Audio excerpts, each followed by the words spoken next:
Bismillahirrahmanirrahim warahmatullahi ta'ala wabarakatuh. Alhamdulillahi rabbil alamin.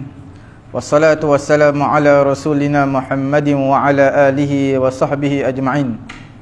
Allahumma aghnina bil ilmi wa zayyinna bil hilmi wa akrimna bit taqwa wa jammilna bil afiyati ya arhamar rahimin.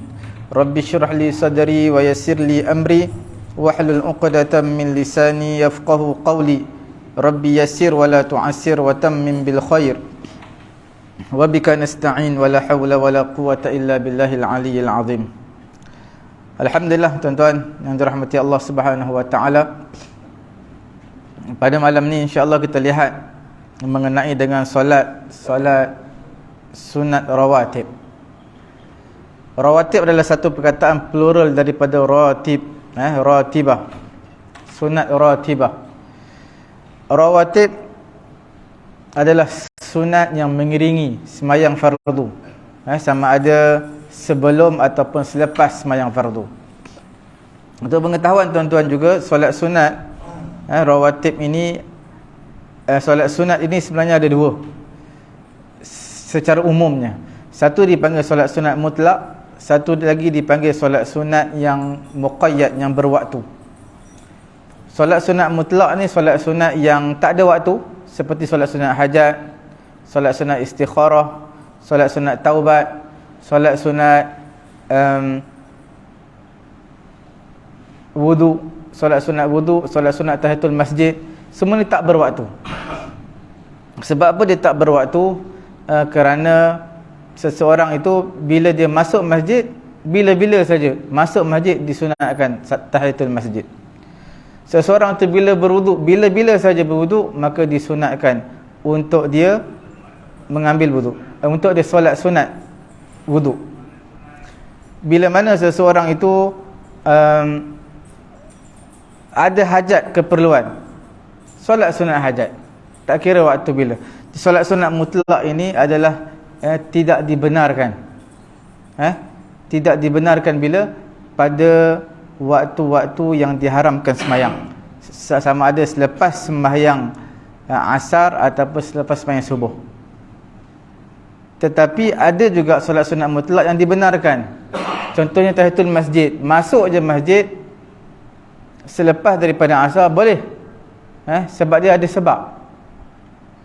Sebab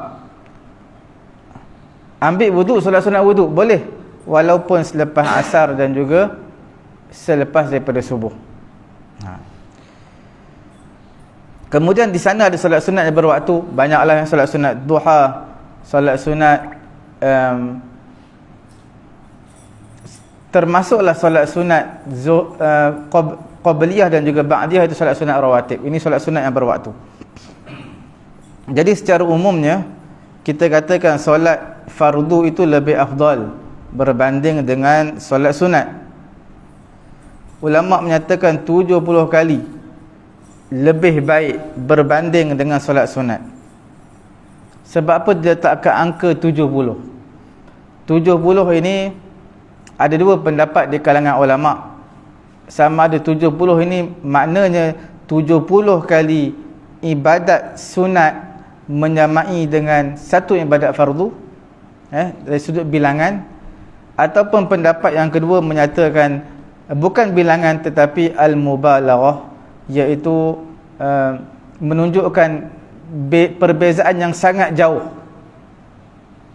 Besar sangat fadilat solat fardu ini, besar tu 70 kali ganda. Nak bagi tu 70 satu angka yang sangat besar.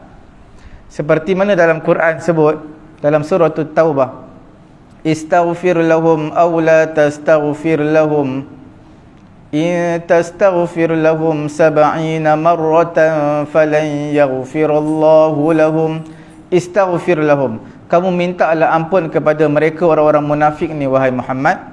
Aw la tastaghfir lahum, ataupun kamu tak minta ampun. In tastaghfir lahum, sekiranya kamu minta ampun kepada Allah untuk orang munafik 70 kali pun, falan yaghfirallahu lahum, maka Allah Ta'ala tidak akan ampunkan dosa mereka. Jadi sebab apa dia letakkan angka 70? Makna lil mubalaghah, untuk menunjukkan satu angka yang besar. bukan menunjukkan bilangan tersebut. Kemudian dalam itu secara umumnya ibadat fardu jauh lebih baik 70 kali ganda berbanding dengan ibadat sunat. Tidak dinafikan juga sebenarnya di sana ada beberapa ibadat sunat yang mana lebih afdal berbanding ibadat fardu. Yang masyhurnya 4 lah. Apa dia? Iaitu memberi salam. Memberi salam ini hukumnya sunat. Menjawab salam itu hukumnya wajib. Kita kata perkara wajib lebih baik daripada perkara sunat, tapi dalam bab memberi salam, maka memberi salam itu lebih afdal walaupun dia sunat berbanding dengan menjawab salam, kerana ianya wajib. Walaupun ia wajib tetapi sunat itu lebih afdal. Perkara yang kedua iaitu azan dan juga solat jemaah bagi kaum laki-laki. Azan itu adalah sunat. Solat fardu secara berjemaah adalah fardu kifayah. Fardu juga, fardu kifayah. Tetapi azan itu lebih baik walaupun ia sunat berbanding dengan sembahyang berjemaah kaum laki-laki walaupun ia adalah hukumnya fardu kifayah. Perkara yang ketiga iaitu seseorang yang mana mengambil wudu sebelum daripada azan, itu hukumnya sunat. Mengambil wudu lepas daripada azan hukumnya wajib. Seseorang nak sembahyang zuhur ataupun nak sembahyang asar, dia ambil wudu sebelum azan asar, hukumnya sunat. Selepas daripada azan asar dia ambil wudu wajib, sebab dia nak sembahyang zuhur mesti wajib ambil wudu. Kalau sebelum sembahyang zuhur tak wajib ambil wudu. Sebab apa? Sebab tak masuk waktu lagi. Tak masuk waktu lagi, tak ada tuntutan kewajipan sembahyang. Maka tidak ada kewajipan untuk dia melaksanakan ibadat solat. Bila ibadat solat tak wajib sebab tak masuk waktu lagi, wudu pun tidak wajib. Hukumnya sunat. Di sini menunjukkan wudu sebelum daripada masuknya waktu solat itu lebih afdal walaupun ia sunat berbanding dengan seseorang mengambil wudu selepas masuknya waktu solat, walaupun ianya hukumnya wajib. Perkara yang keempat adalah dalam Quran menyebutkan wa in kana dzu usratin fanadhiratun ila maisarah wa tasaddaqu khairul lakum in kuntum ta'lamun. Iaitu sekiranya wa in kana dzu usrah, seseorang yang susah, susah nak bayar hutang, tak ada duit, fanadhiratun ila maisarah, maka wajib kepada kamu beri satu tempoh sampai dia senang untuk bayar hutang. Satu tempoh yang senang, sampai waktu tempoh yang senang untuk dia bayar hutang. Memberi tempoh, extendkan waktu tu, sunat ke wajib? Hukumnya wajib. Hukumnya apa? Adalah wajib. Dalam Quran menyebutkan wa an tasaddaqu khairul lakum. Kalau kamu halalkan, itu sunat. Itu lebih baik bagi kamu. Halalkan hutang sunat. Beri tempoh adalah wajib. Yang mana satu lebih afdal? Sunat lebih afdal, iaitu menghalalkan hutang itu lebih afdal berbanding dengan memberi tempoh sehingga seseorang itu mampu untuk bayar hutang. Okey? Perkara yang kelima, ada ulama tambah, dia kata berkhitan. Khitan ni sunat. Khitan ni makna dalam bahasa kita kata sunat. Orang belah utara kata masuk jawi. Sunat ini, khitan ini, bagi kaum laki-laki hukumnya adalah sebelum balik sunat. Balik je maka hukumnya wajib berkhitan. Berkhitan sebelum balik itu sunat, itu lebih afdal berbanding berkhitan selepas daripada balik. Pada ketika itu hukumnya wajib. Jadi sunat dalam 5 situasi ini, sunat itu lebih baik mengatasi pahalanya berbanding ibadat fardu. Okey.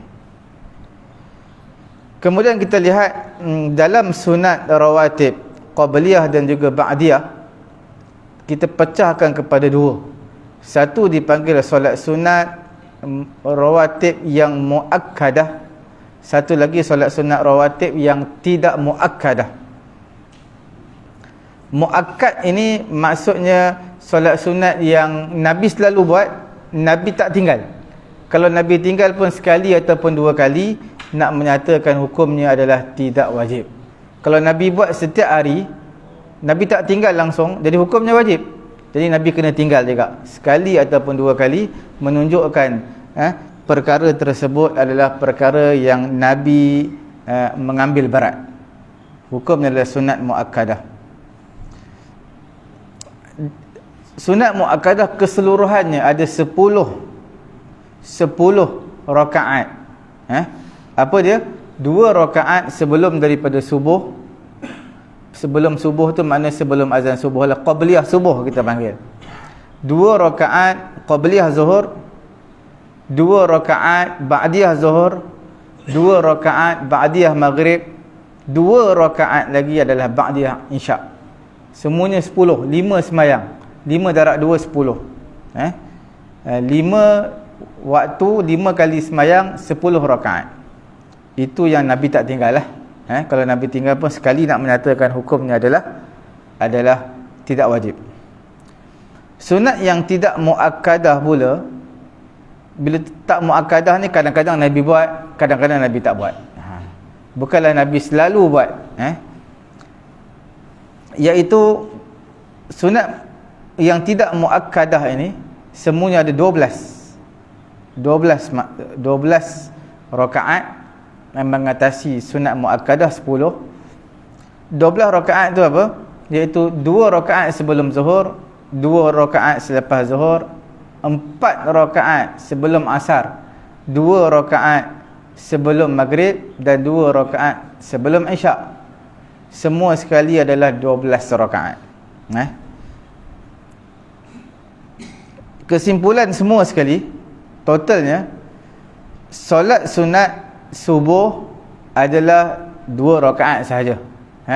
Solat sunat qabliyah zuhur semua 4 rakaat qabliyah, 4 rakaat ba'diyah, semua 8 rakaat. Cuma tuan-tuan perlu faham di sini, iaitu 2 rakaat qabliyah zuhur itu muakkadah, 2 rakaat lagi qabliyah zuhur adalah yang tidak muakkadah, semua 4 rakaat. Begitu juga 2 rakaat ba'diyah zuhur muakkadah, 2 rakaat ba'diyah zuhur lagi adalah tidak muakkadah. Apa maksudnya?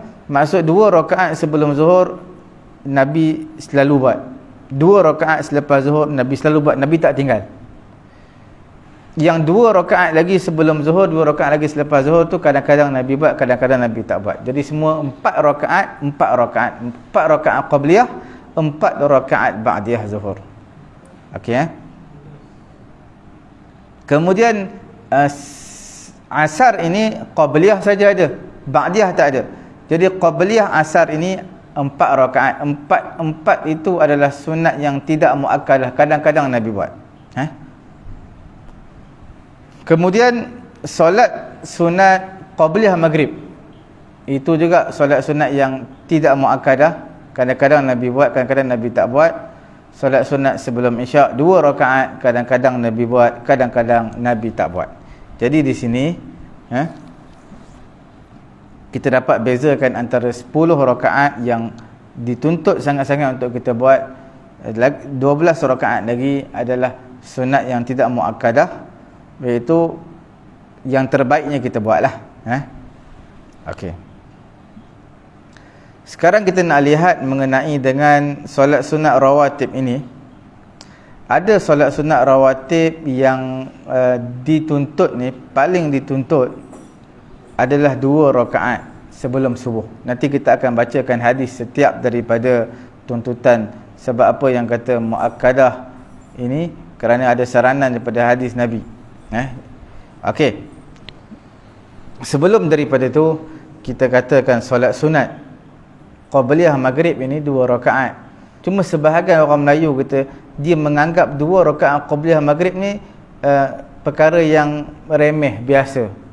Padahal 2 rakaat sebelum maghrib ni tak muakkad. Tak muakkad samalah dengan solat sunat sebelum isyak. Sama dengan 4 rakaat sebelum asar. Sama. Cuma orang Melayu kita dia rasa macam 2 rakaat sebelum maghrib macam tak ada apa-apa sangat. Sebenarnya sama. Okey. Kemudian solat sunat rawatib qabliyah dan juga ba'diyah. Ini tuan-tuan perlu tahu. Dia ada waktu dia. Sebab itu kita kategorikan pada awal-awal tadi, solat sunat secara umumnya ada 2. Satu yang berwaktu, satu yang tak berwaktu. Yang tak berwaktu dipanggil solat sunat mutlak. Yang berwaktu ni termasuklah solat sunat rawatib ni. Dia ada waktu mula, ada waktu akhir.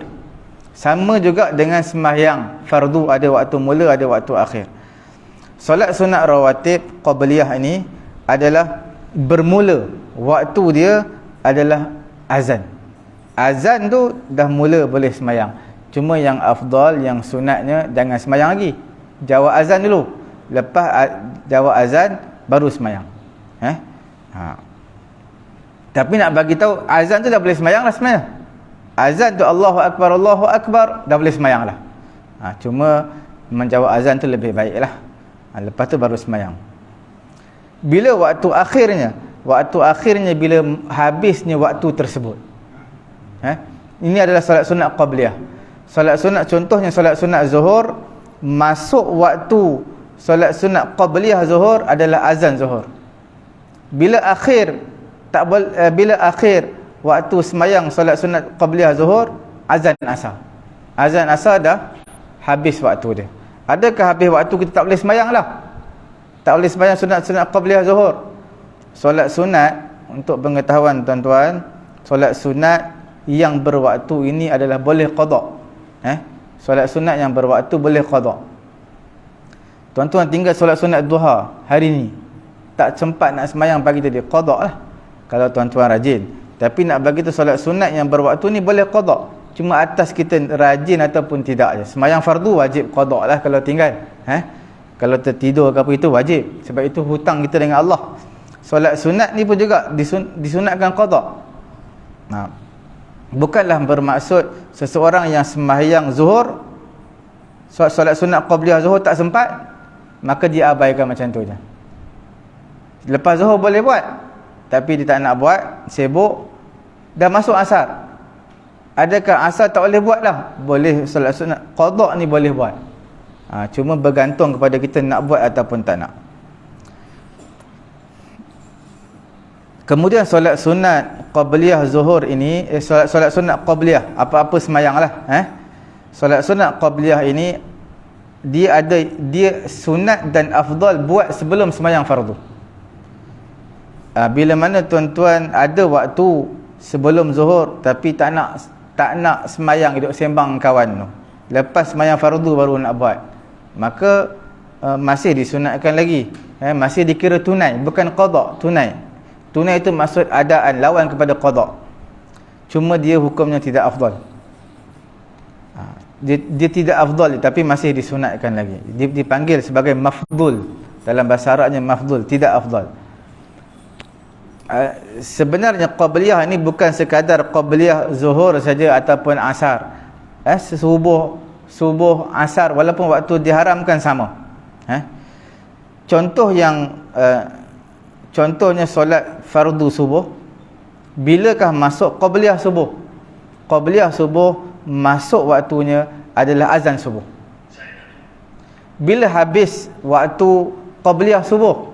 Qabliyah subuh habis waktunya adalah masuknya syuruk, terbit matahari. Syuruk tu mana matahari baru nak keluar, baru nak terbit, baru nak keluar, itu adalah habis waktu subuh. Jadi kalau kita sembahyang juga qabliyah subuh, dia tak jadi tunai, dia jadi qada.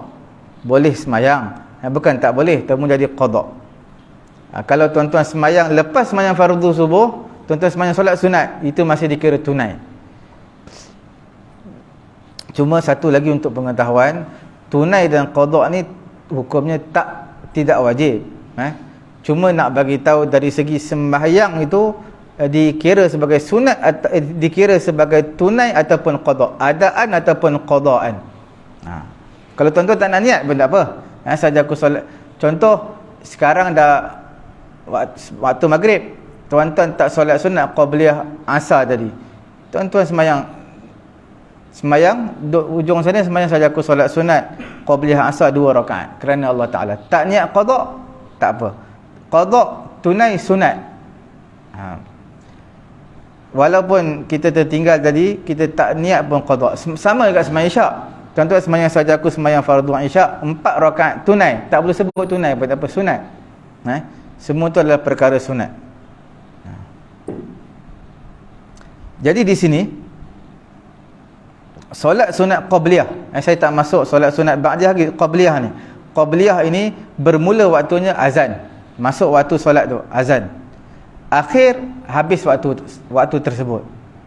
Kalau azan subuh, masuklah waktu solat sunat qabliyah, habis terbitnya matahari atau waktu syuruk. Cuma tuan-tuan kena faham, buat saja sebelum sembahyang fardu subuh itu adalah sunat dan itu adalah yang afdal. Kalau tuan-tuan buat selepas azan subuh, selepas sembahyang fardu subuh, solat sunat qabliyah subuh, dia jadi mafdul, dia tak afdal, tapi disunatkan dan dikira sebagai sembahyang tersebut adaan tunai, bukan qada. Tapi dah terbit dah matahari, kalau ada jam yang bunyi tit-tit-tit tu dah bunyi tit-tit syuruk, dah masuk dah, baru nak start sembahyang, maka sembahyang tersebut adalah sembahyang qabliyah subuh, maka itu adalah sembahyang qada, bukan lagi tunai qabliyah subuh. Itu mengenai dengan solat sunat qabliyah. Bagaimana pula dengan solat sunat ba'diyah? Solat sunat rawatib ba'diyah ini adalah masuk waktu dia selepas tuan-tuan sembahyang fardu. Tak kira fardu apalah, zuhur ke subuh ke. Subuh memang tak ada lah solat sunat ba'diyah. Cuma satu lagi saya nak bagi tahu, solat sunat tuan-tuan buatlah qabliyah subuh ke qabliyah asar ke, buatlah lepas asar ke lepas subuh, niat tetap sama tau. Jangan tuan-tuan ubah niat saja aku solat sunat qabliyah. Jangan solat saja aku solat sunat ba'diyah. Sebab ba'diyah subuh memang tak ada. Sembahyang tu sama, niat tu sama, cuma waktu tu yang lain. Kita buat lepas subuh. Kalau buat sengaja ni maksud tuan-tuan datang subuh dah awal lah, pukul 5 masuk masjid surau, azan dekat nak pukul 6, tapi tak sembahyang, main handset, sembang dengan kawan, tengok-tengok dah iqamat, tak sembahyang subuh. Lepas sembahyang fardu subuh, tuan-tuan buat sembahyang sunat. Walaupun tuan-tuan sengaja, cuma kita bagi tahu tadi lah, dia tak afdal. Bila tak afdal, pahala dia kurang lah sikit. Dia tak kira sengaja ke tak sengaja. Tuan-tuan, kadang-kadang sebahagian kita sebab tak sembahyang sebelum fardu subuh, tak solat sunat qabliyah sebab tak sempat. Datang-datang dah iqamat. Sebab tu dia buat lepas subuh. Kalau sebelum asar pun sama, datang-datang dah iqamat asar, solat asar, dia buat lepas sembahyang fardu asar qabliyah subuh. Tapi perkara ni sebab dia tak sengaja tu, maksud saya dia nak buat tapi tak boleh buat lah sebab dah iqamat, kena sembahyang lah fardu. Kalau dia sengaja pun boleh, cuma tak afdal. Solat sunat ba'diyah pula masuk waktu dia lepas sembahyang fardu. Kalau dah masuk azan zuhur, tuan-tuan kata ada hal ni tak sempat sembahyang ba'diyah zuhur ni lepas sembahyang fardu zuhur, dua package sekali, qabliyah zuhur pun buat, ba'diyah zuhur pun buat, maka tak sah. Qabliyah aja sah. Ba'diyah sebab tak masuk waktu lagi. Masuk waktu dia adalah selepas daripada selepas sembahyang fardu, barulah masuk waktu ba'diyah zuhur. Habis waktunya sama dengan qabliyah tadi. Kalau waktu zuhur, habis masuk azan asar, habislah ba'diyah zuhur. Ba'diyah pun habis, qabliyah pun habis. Adakah tak boleh sembahyang? Boleh sembahyang, cuma dia tidak jadi apa?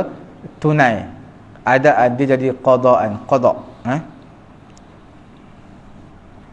Itu serba sedikit mengenai dengan solat sunat rawatib lah. Kemudian Nabi SAW pernah sekali Nabi di masjid tau, tiba-tiba datang satu rombongan. Nabi tak sempat solat sunat qabliyah asar sebab layan rombongan yang datang satu rombongan tetamu Nabi. Nabi tak sempat qabliyah asar sebab layan tetamu ni. Kemudian Nabi buat bila? Nabi qada qabliyah asar ni selepas daripada sembahyang fardu asar. Selepas sembahyang fardu asar, Nabi qada qabliyah asar. Jadi menunjukkan di sini ada dua hukum. Hukum yang pertama, solat sunat itu boleh qada. Solat sunat yang berwaktu, macam solat sunat rawatib ni, qabliyah ba'diyah. Perkara yang kedua, waktu yang diharamkan boleh qada. Lepas subuh tak boleh sembahyang qada boleh. Lepas asar tak boleh sembahyang qada boleh. Ada sekali tapi dah lama lah cerita ni. Mungkin 6-7 tahun lepas saya pergi ke Melaka, lepas sembahyang fardu subuh, kita sembahyang sunat kat belakang, ada orang tua panggil. Saya pergi lah. Dia kata lepas sembahyang fardu subuh tak ada sembahyang sunat tau. Okey, baik. Padahal benda tu, benda yang budak sekolah rendah pun tahu. Lepas sembahyang fardu subuh memang tak ada sembahyang fardu, tak ada sembahyang sunat. Itu semua orang tahu. Cuma kita tak tahu dia sembahyang apa. Sepatutnya dia kena tanya dulu, tadi sembahyang apa? Itu baru betul. Tadi cik sembahyang apa tadi?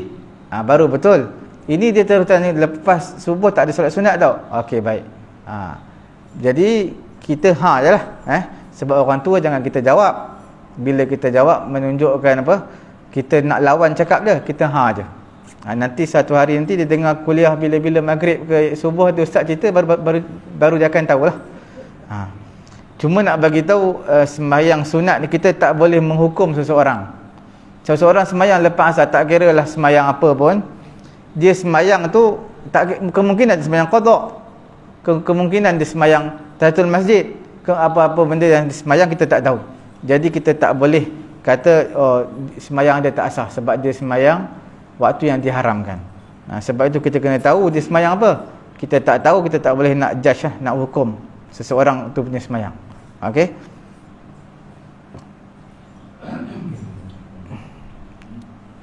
Antara banyak-banyak solat sunat yang terafdal adalah solat sunat qabliyah subuh. Antara solat sunat yang banyak, termasuklah disunatkan jemaah dan juga tak disunatkan jemaah. Solat sunat yang paling afdal adalah solat sunat hari raya. Sebab apa? Solat sunat hari raya ni dia hampir kepada wajib. Dia dah ada penyerupaan hampir-hampir wajib. Sebab apa? Contohnya sembahyang raya ada khutbah. Kemudian waktu siang, sembahyang Jumaat pun waktu siang juga ada khutbah juga, baca kuat juga. Ada persamaan sikit-sikit. Sebab tu sebahagian mazhab sembahyang raya ni dia jatuh kepada wajib. Wajib ataupun hampir wajib, sebahagian mazhab lah. Cuma kita adalah sunat muakkad lah. Tak sampai tahap wajib lagi mazhab kita. Solat hari raya yang paling afdal. Solat rawatib pun sebenarnya yang terafdal juga. Sebab apa? Sebab dia mengiringi, dia membantu solat fardu. Kecacatan solat fardu kita ditambah dengan solat-solat sunat ini. Kemudian kita lihat mengenai dengan kelebihan solat sunat rawatib ini.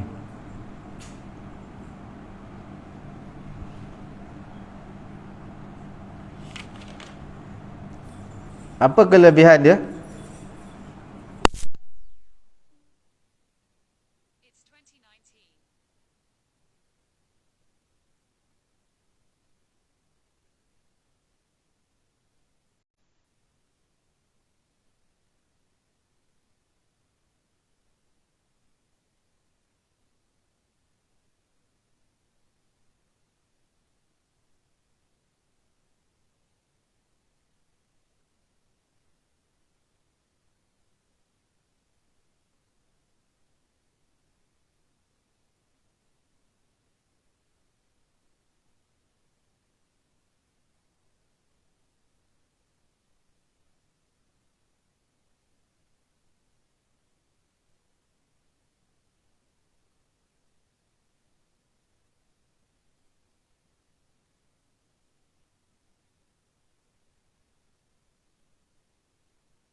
Dengar Boleh dengar?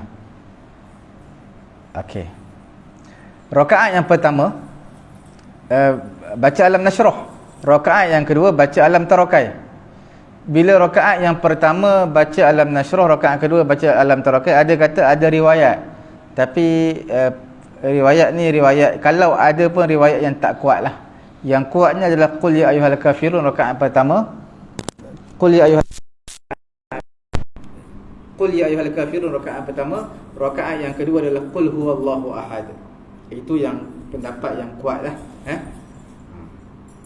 Bukan pendapat riwayat hadis. Kemudian kita nak lihat mengenai dengan qabliyah maghrib. Ada sebahagian tempat dia tak ada qabliyah maghrib lah. Dia iqamat terus, azan-azan iqamat. Saya tak apa nak setuju sangat. Sebab memanglah kita ada satu pilihan lain. Pilihan apa? Lepas daripada azan, semayang terus. Lepas semayang terus, seseorang nak buat, lepas semayang fardu dia boleh buat qabliyah maghrib, boleh buat ba'diyah maghrib, dua-dua boleh. Cuma di sini kita kena lihatlah. Semua kita bagi peluang kepada jemaah tu lebih baik. Kemudian kita tunggu masa waktu orang nak datang masjid. Sebab orang azan, kadang-kadang sebahagian di kalangan kita azan tu baru nak mandi, baru nak bersiap, baru nak ni. Jadi bagi peluang kepada mereka untuk datang ke surau, datang ke masjid. Itu lebih baik sebenarnya. Kita lihat riwayat Imam Bukhari dan Imam Muslim daripada Anas bin Malik. Dia kata kun Nabil Madinah, kami satu ketika di Madinah, fa iza azana al-muazzin, apabila muazzin azan maghrib, ibtadaru as-sawariya, mereka semua bersegera pergi ke tiang-tiang. Mereka semayang 2 rakaat. Sehingga orang luar datang, bukan penduduk situ, orang luar datang, dia masuk masjid, dia ingat ke dah habis semayang. Sebab apa? Sebab ramai sangat cari tiang semayang belakang tiang. Ni kita insya-Allah kita akan bincang satu bab lain mengenai dengan sutrah. Sutrah ini adalah benda yang diletakkan sesuatu 2/3 hasta depan kita.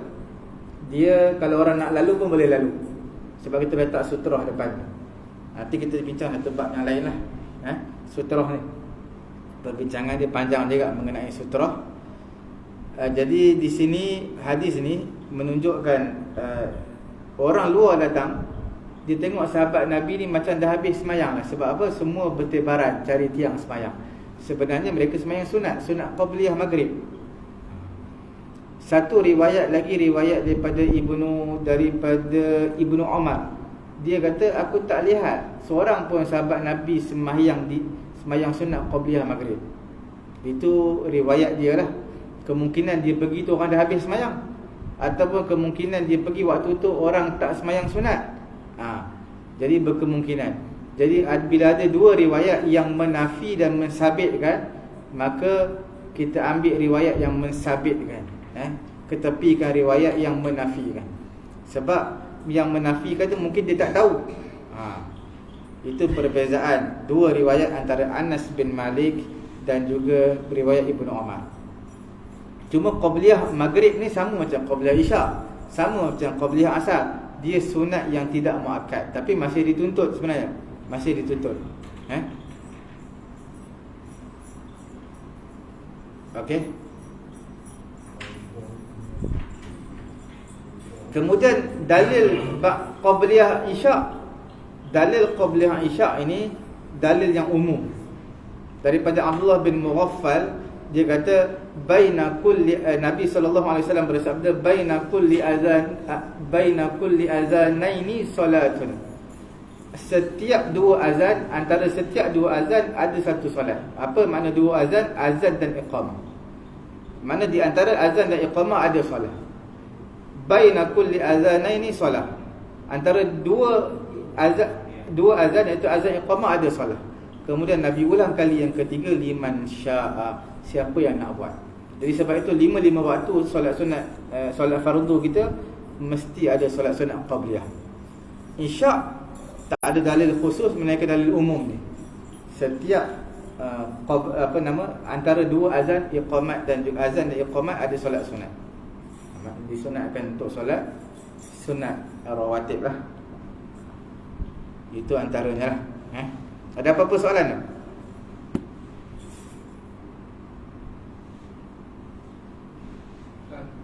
Ya. Yang lepas ni Ustaz, apa? Apa dia tu? Yang lepas punya boleh jawab tanya. Boleh. Perjalanan pergi memakan masa lebih satu hari sebabkan ada halangan ke rosak ke ataupun yang lebih satu hari itu memang perjalanan dia. Okey. Tempoh perjalanan satu hari itu, masa hari kedua tu yang mana? Perjalanan ni semua berapa hari? Tengok keadaan lah, kadang-kadang kita pergi ada halangan itu, banjir, terangkut banjir kan. Kita tahu balik apa hari bersurut lepas. Adakah masa dan katan tu?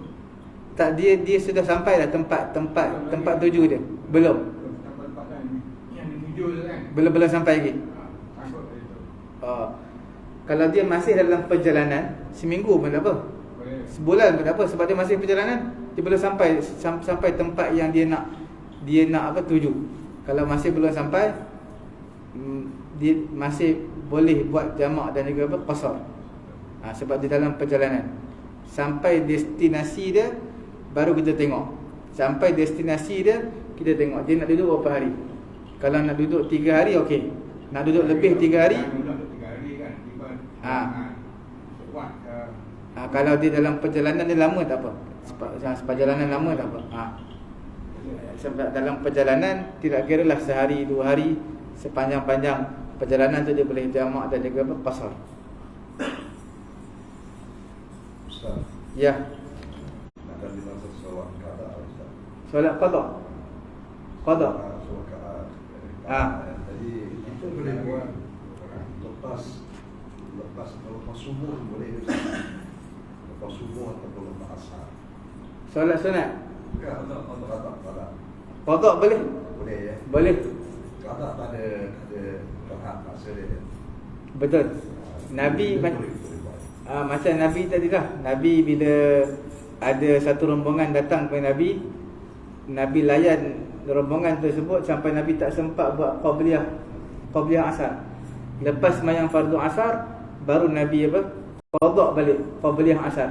Nabi qada qabliyah asar, Nabi buat selepas sembahyang fardu asar. Sedangkan lepas sembahyang fardu asar waktu diharamkan sembahyang, tak boleh sembahyang. Tapi untuk solat qada boleh.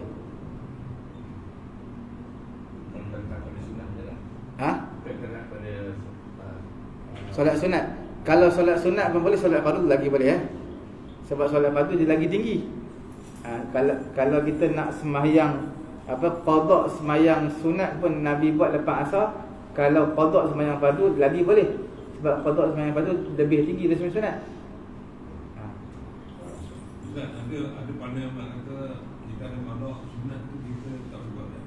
Tu macam tu. Qada sunat tak boleh buat. Kita ada qada sunat tapi kita buat sunat. Kita buat sunat sebelum subuh contoh kan. Dia kata lebih baik buat qada subuh daripada sunat subuh. So betul. Lebih baik buat qada subuh daripada sunat subuh. Maksudnya nak ceritanya kita kena completekan qada kita. Habiskan baru kita boleh buat sunat. Itu macam mana pula? Itu sembahyang fardu ke sunat tu? Qada tu. Qada tu sembahyang fardu. Fardu. Dia bila kita tertinggal sembahyang ni waktu qada dia luas. Bila-bila masa boleh. Sebab macam kita solat sunat tarawih. Solat sunat tarawih orang kata jangan sembahyang solat sunat tarawih. Kalau ada sembahyang fardu, habiskan sembahyang fardu dulu. Sedangkan sembahyang tarawih ni sebulan, setahun. Kalau kita nak habiskan qada kita, mungkin qada kita ada dalam makin kita masuk hospital hari tu mungkin dalam 15 hari 20 hari kita nak qada jenuh. Bila masa kita nak sembahyang solat sunat tarawih takkan nak tunggu last. Jadi selagi mana boleh sembahyang sunat, waktu ada sembahyang sunat kita sembahyang sunat. Waktu lapang barulah kita qada sembahyang fardu kita tu. Sembahyang fardu ni kita boleh qada bila-bila masa. Sembahyang fardu yang ditinggalkan dengan ditinggalkan secara tidak sengaja lah. Kalau tinggal dengan sengaja, wajib dia qada segera. Contohnya seseorang tu dia tengok bola start pukul 7 petang. Habisnya pukul 9. Azan isyak 8 suku. 8 suku tu dia kata apa? Aku nak habiskan tengok bola tu. Jadi lepas pukul 9 tu dia nak semayang. Dia tak boleh semayang maghrib. Dia kena dia tak boleh semayang isyak. Dia kena maghrib. Sebab dia tinggalkan semayang dengan sengaja. Maghrib tu. Sebab dia tinggalkan semayang dengan sengaja. Bila tinggal semayang dengan sengaja, wajib segera semayang yang ditinggalkan tu. Baru buat semayang yang berikutnya lah. Okey. Cukup sekadar itulah. Mudah-mudahan Allah Ta'ala beri kefahaman kepada kita. Kita tutup majlis dengan tasbih kafarah dan juga suratul Asr. Subhanallahumma wa bihamdihi, subhanakallahumma wa bihamdika, asyhadu an la ilaha illa anta, astaghfiruka wa atubu ilaik. Bismillahirrahmanirrahim. Wal 'asr innal insana lafi khusr illa allazina amanu wa 'amilus solihati wa tawassaw bil haqq wa tawassaw bis sabr. Bismillahirrahmanirrahim. Alhamdulillahirabbil alamin. Wassalatu wassalamu ala rasulina Muhammadin wa ala alihi wa sahbihi ajma'in. Allahumma anfa'na bima 'allamtana wa 'allimna ma yanfa'una wa zidna 'ilma. Alhamdulillahi ala kulli hal wa na'udzu billahi min hali ahli an-nar. Wa sallallahu ala sayyidina Muhammadin wa ala alihi wa sahbihi ajma'in. Alhamdulillahi rabbil alamin.